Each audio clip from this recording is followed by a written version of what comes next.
এটি কোনো সিনেমার দৃশ্য নয়, এটা আমাদের শহরের প্রতিদিনের বাস্তবতা। এই মানুষটা যাকে আমরা অনেক সময় দেখি না, নাম হয়তো জানি না, কিন্তু তার কাজ ছাড়া এই শহর একদিনও চলতে পারত না। এই যে নিচে নেমে যাচ্ছেন তিনি, শুধু ময়লার নিচে না, সমাজের দৃষ্টির নিচেও নেমে যাচ্ছেন প্রতিদিন। হাত দিয়ে পরিষ্কার করছেন শহরের সব আবর্জনা, দুর্গন্ধ এবং আমাদের অবহেলা।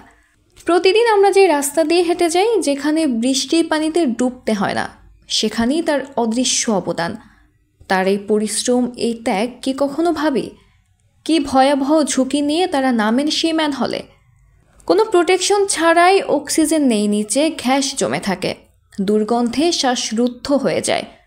তবুও তিনি কাজ করছেন, কারণ এটা শুধু চাকরি নয়, এটা তার দায়িত্ব, যে দায়িত্ব আমাদের শহরকে চলমান রাখে। আমরা অনেকেই তাকাই না, অনেকেই এড়িয়ে চলি, কিন্তু এই মানুষগুলোই আমাদের শহরের আসল বীর। তাদের সম্মান করা মানে নিজেদের সম্মান করা। তারা হতে পারে সমাজের নিচের স্তরে, কিন্তু মানবতার দিক থেকে তারা অনেক উঁচুতে। একবার ভাবুন তো, যদি তারা না থাকতেন,